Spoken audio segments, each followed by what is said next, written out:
I was working as a receptionist in a congressional bureau at the Department of Prominence. I was 26 years of age.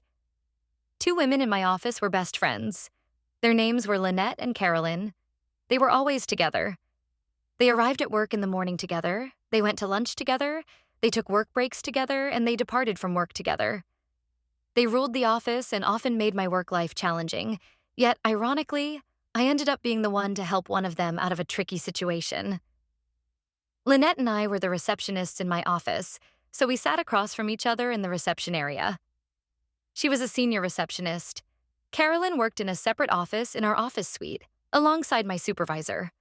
Carolyn was the office's human resources specialist. Both Carolyn and Lynette smoked cigarettes, so they often went out at the same time on cigarette breaks outside the building. Lynette was the heavier smoker. She smoked a cigarette every 30 minutes. When I spoke to them on any matter, they always seemed to speak to me in a derogatory way. While they were talking to me, their facial expressions were anger, as if I were annoying them while in their presence. Sometimes I would be afraid to ask them questions about any work-related issues. They made it hard for me to work in partnership with them.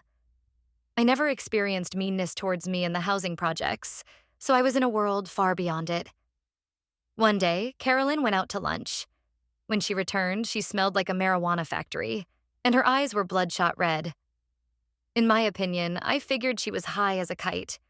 I could not believe this woman was smoking an illegal drug during her lunch hour, and I found out about it.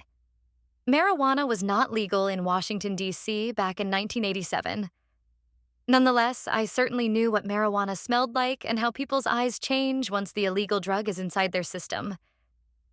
Boy, oh boy, was I happy to finally have some dirt on one of those mean women. Carolyn made a stupid move, so I would only be able to be mean to her. I thought about calling security to tell them Carolyn smelled like marijuana since it was an illegal drug, and she was high on a drug while working inside a federal government building.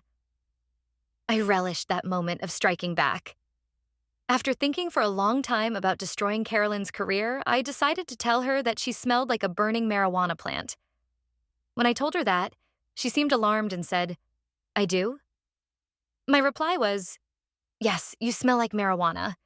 You should go outside and walk around the building until that smell comes out of your clothes, hair, and skin." Carolyn got up from her chair quickly, grabbed her purse, and went back outside to air herself off from that strong stench of marijuana. When Carolyn returned, she smelled like a perfume factory, and there was no residue of the marijuana scent left on her clothes and hair. Following the Marijuana Gate scandal with Carolyn, she and Lynette started being nice to me. Later, Lynette passed away from cancer, which was caused by her excessive smoking. Carolyn was reassigned to work in the Human Resources office, as the new staff did not want her on their team. I took satisfaction in the fact that the new team rejected her. They held on to me because, in my mother's view, I was a light-skinned woman. Soon after, I moved to another job at the Department of Prominence. Then I resigned from being a federal government employee to work as a federal government contractor in another government building in Washington, District of Columbia, D.C. Working as a contractor was lucrative, but I realized later that contracting work was too scary because they could fire you in the blink of an eye, so I sought to get back into the federal government to work, which gave me more security.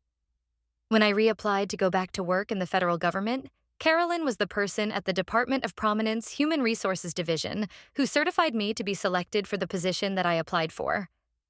One day, as I ran into her in the corridor of the building, she revealed that she had seen my name and made sure I got the job.